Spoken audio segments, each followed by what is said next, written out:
Welcome to Jewish Boy Calls His Mother. I'm your host, Sadia, and this is my mother, Ema. Hey, Ema. Hello, sweetheart. Yes. And there's so many people who have told me today was just a totally messed up day. One of those messed up days, like the cleaning help was supposed to come today, but evidently they got their days mixed up and said, no, they're coming in tomorrow. The woman I work with, my coworker, had to go down to motor vehicles only to be told, no, that they're not taking any more people today.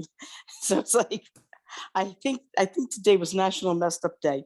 But anyway, I was thinking about a good topic tonight, and that is, I was thinking back in my childhood about songs that I used to listen to as a child, like children's songs. And I think back to them and I go, oh my gosh, you would never, ever have your kids listen to some of these songs in this day and age. So this topic, I think, of this week should be songs, childhood songs that you would never want to tell your kids or sing for your kids. Okay. Which one comes to mind? Okay, here's what happened. Years ago, there was a guy on the radio, and he also made these 45 LPs for children. He called himself Uncle Don. And I don't know, he became very famous because of a huge blooper that he made on the radio. I don't know if it was, I think it might have been the 40s. And he used to do a children's program where he used to sing American folk songs for children. And then after the program was over, he said to the producers, we're off. And he thought that they were off the air. And he says, well, that ought to hold the little, you know what, for this week. Oh, wow. Yeah, and it went over the air. In fact, you probably could see a video of it on YouTube. So anyway, my mother had all these Uncle Don records for me. Mm-hmm. And some of those songs. Wait a second. Yes. I found it. Uh-huh. Hold on.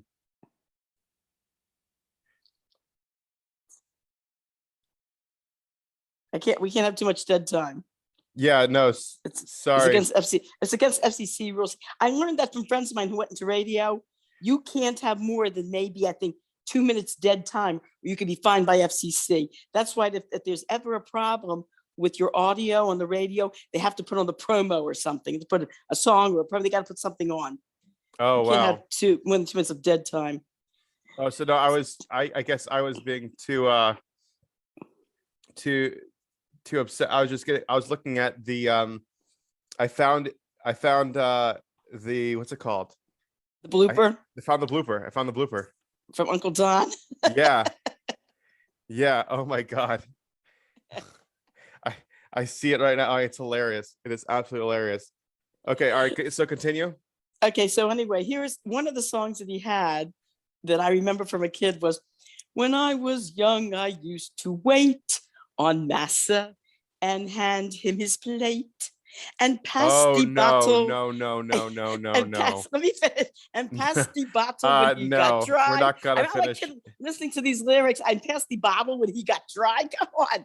And brush away the blue tail fly. Jimmy crack corn and I don't care. Jimmy crack corn and I don't care. Jimmy crack corn and I don't care. My master's gone away. One day he ride around the farm.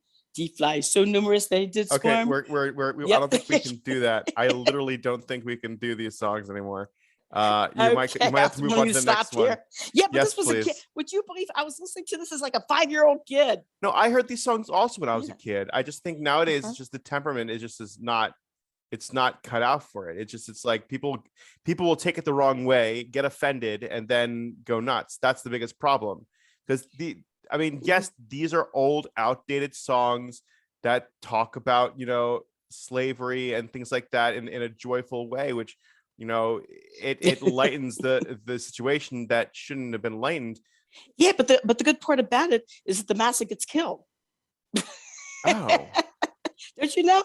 It's the flies never say this one. One chance to bite him on the thigh, the devil take the blue tail fly, and then the horse he run, he jump, he pitch.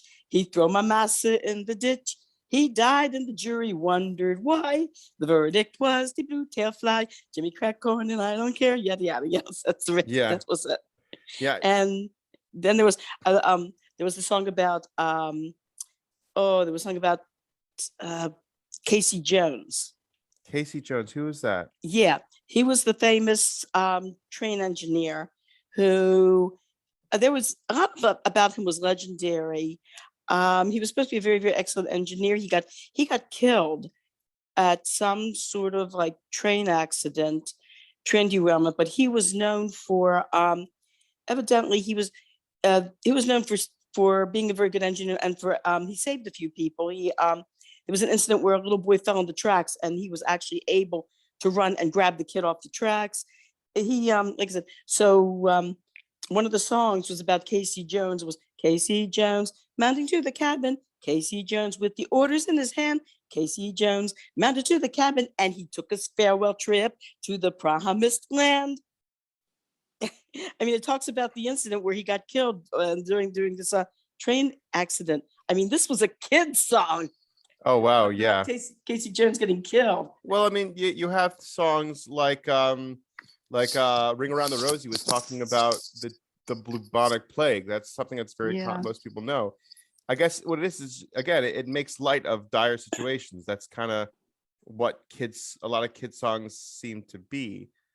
You know, if you really think about it. London Bridge is falling down. Here comes a hatchet to chop off your head. Take the key and lock her up, lock her up, lock her up. Yeah. So what other songs do you have that we can possibly talk about? Well, I remember my father used to sing to me a lot of Stephen Foster songs. And I didn't realize it at the time, but there's the one, "Oh, the sun shines bright on my old Kentucky home. It's summer." And the next line goes, "The darkies are gay." And I thought darkies were referring to birds, like blackbirds. And I realized years later, no, that's what they used to call Black people in the South years ago, darkies. Yeah. And Stephen Foster does that a lot in his music. But after all, he was living in the South in the 1850s. So when we were in school, we actually, in 6th grade, we actually sang Stephen Foster's songs. Wow. And the music teacher also taught us, we also read the biography of Stephen Foster. First of all, he was an alcoholic. Yeah. And he died when he was very drunk, he accidentally fell on a piece of glass and got a very bad cut on his throat near the jugular vein. Oh, wow. And he died in the hospital. Oh, wow. Yeah, we studied that in 6th grade. Well, I mean, I read, I think it's called The Ultimate Game. I think it's called The Ultimate Game or The Greatest Game. It was about a man who hunts another man, and I learned. I read that book when I was in like 6th grade, I think. Yes, I was in 6th grade too. Scholastic magazines published that in their magazine as literature. Evidently, it's a classic. It is. I forgot who wrote it. Do you remember who wrote it? But I remember that about the man he's stranded on an island. He finally finds a man with a house on this island that's willing to, feed him and give him shelter. And then he finds out that this man is a crazy psychopath who when he has guests there, he challenges them to, like you said, the ultimate hunt, where once they're well enough, they have to go out in the woods and he hunts them. They have a choice. He either finds them and hunts them and kills them, or if they can make it back to the house, they're safe.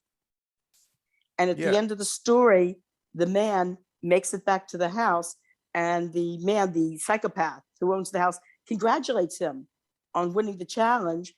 And he says to him, wait a minute. He says, it's not over. I still am a man hunted.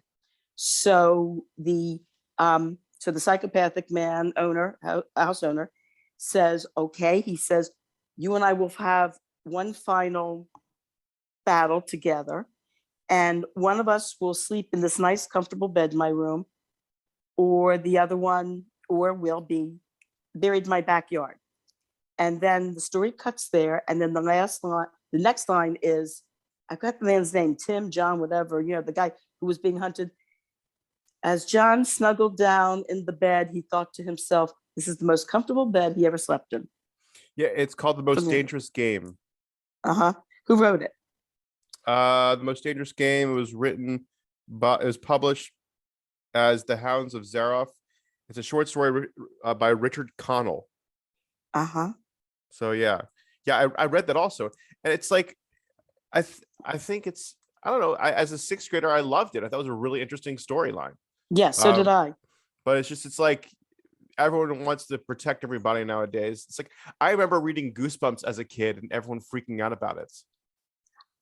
I think Goosebumps is kind of like innocent. I mean, I remember reading Goosebumps to you kids when you guys were like, maybe fifth, sixth grade, maybe fourth, fifth, around there, upper elementary, lower, middle school. And my favorite Goosebumps was the Cuckoo Clock of Doom. Oh yeah. That was my favorite. The one with the guy who had the obnoxious little sister that was always getting him in trouble. Yeah, and then in the end, he like gets rid of her by like switching the clocks or something like that, or preventing him from having a little sister. The trope. R.L. Stine had the same trope. You were either younger brother or sister, or an older brother and sister. You had a bratty older sibling or a bratty younger sibling, and you go on an adventure, and then there's always a twist at the end of like, yes, whether did you really escape from the horror. But do you not remember people freaking out about it or getting upset about it? Because I do. I remember as a kid reading it, people getting very upset. Yeah, people were very upset with it. I never came across any parents or anybody with like, well, your sisters were never upset about it. Were you upset by it? No, that's not what it was. It was that people had issues with it. People had issues with it. Well, they also put it on television. They said it was too scary for children. I don't know. Your sisters were fine with it. I was fine with it. No, Tati didn't like it though. Tati didn't like it. He felt it was too gruesome. He didn't like the pictures and whatnot. And I was fine with it. I'm trying to think what was about the whole series. There was what I think made it so popular was R.L. Stine was really able to get into the mind of the average 12-year-old, because when kids are 12 years old, when you're that age, you're breaking into your teenage years, so your thoughts are becoming more adult, but you're still a kid, and a lot of 12-year-olds are misunderstood. I mean, as 12-year-olds, let's face it, as young teenagers, there are plenty of times when we were bullied by kids, maybe bullied by an abusive teacher, maybe misunderstood, maybe we were wrongly accused of something. And a lot of kids in his books, are wrongly accused of something. And we were, as young people, like 12, 13, when you're in a situation like that, a lot of times you don't know what to say. And you're being unjustifiably accused. But somehow you don't have the mental or verbal skills yet of a more mature person where you really can effectively speak up for yourself. And so in a way, a lot of 12 and 13-year-olds feel, or 11, 12, those preteen years, a lot of kids feel very, very trapped. And in a certain respects in our society, they really are. I mean, I'm sure you remember at that age being accused of things and trying to justify yourself, or not being able to quite find the exact words or the exact thoughts to be able to convince whoever the powers that be that, hey, that you're being wrongly accused. This is not your fault, yada, yada. And it's not being able to find the correct words to convince them. It was very relatable. I think Goosebumps, that was their style, that they made it very relatable to young adults, because it's like you have obviously like frustrations at home, frustrations at school, and just being a trapped child, that not being able to go ahead and express themselves is very frustrating, very unnerving. Well, I remember I had when I was 12 years old, I had this orchestra teacher, violin teacher. I was in the orchestra in school, and I got the feeling he was like always on my case. And after months and months of taking it, not speaking up, I finally decided, you know, I'm not going to take this anymore. I'm going to confront him in a polite way, but I'm going to confront him. And I think back to it. I said, you know, that was quite a very mature, brave thing for a 12-year-old kid to do. And I walked over to him after orchestra rehearsal, and I said to him, "Excuse me, Mister, you know, such and such. Can I please talk to you a moment?" Yes, I said to him, "I get the feeling that you're being too harsh on me. That you're, you know, basically, I forgot what words I put it, but I presented it to him, saying that I felt that I was being unjustifiably like singled out by him, and he was like, I could tell that he was kind of impressed that about the way I, you know, very politely but firmly spoke up to him. And he smiled at me and he said, well, he says, it's not that, it's just that I think you can work harder. And he gave me like a pat on the shoulder. Yeah.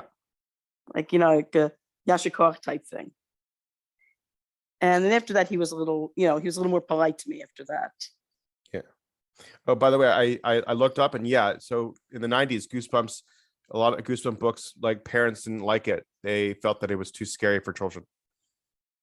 Yeah. Certainly, let's put it this way, no scarier than what a lot of kids face at home every day. Yeah, it's in school. I think parents, obviously love their children and want to protect them, and they just try too hard. You know, it's just, that's always the issue. Well, it gets me about how, you know, like on one hand, you see this all the time, like people wanting to protect or whatever. And then on the other hand, they do something which is a lot worse than their kid reading that stupid little book or whatever. Yeah, that's why it's best to do a hands off. I mean, I've seen situations like this. Like this, one parent called me up one time because your sisters were reading the Sweet Valley Twins Yes, series. I remember those. And there's nothing wrong with them at all. And he goes, "Ooh," he says, "How can you're letting your kids read the Sweet Valley Twins, you know, series? How can you let them do that?" And I said, "There's really nothing wrong with them." I found out later behind his back, this is what his kids were doing. What? They were watching porno. So everybody does that. I mean, I would think it'd be funny.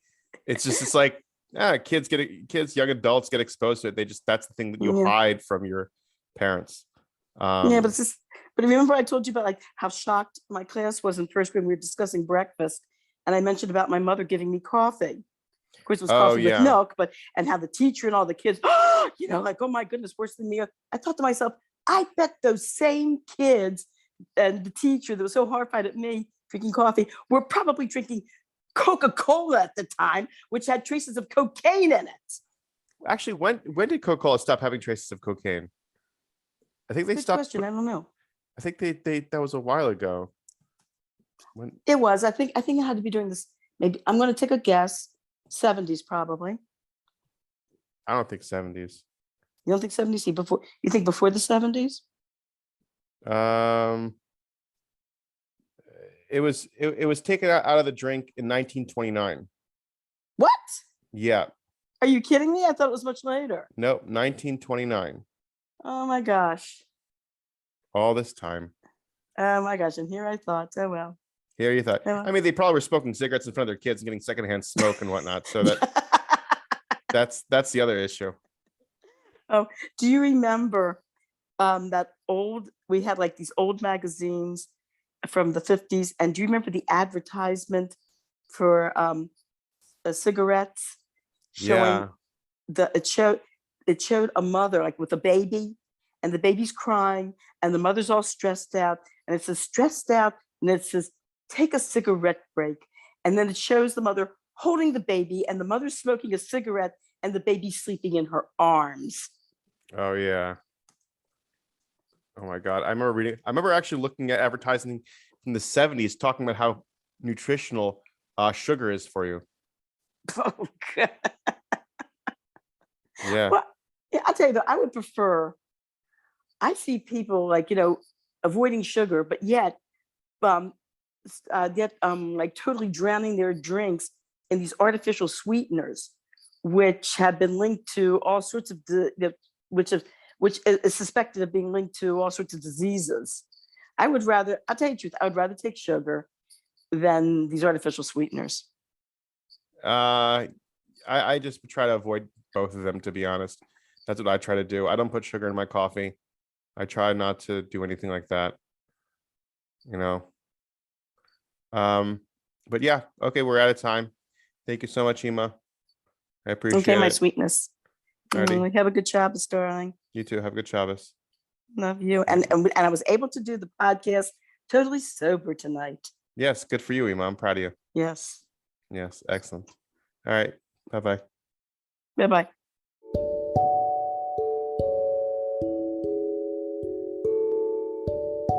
Thank you for listening to Jewish Boy Calls His Mother episode.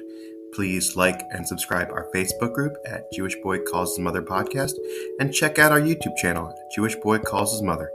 I know you'd like it, and my mother would appreciate it too.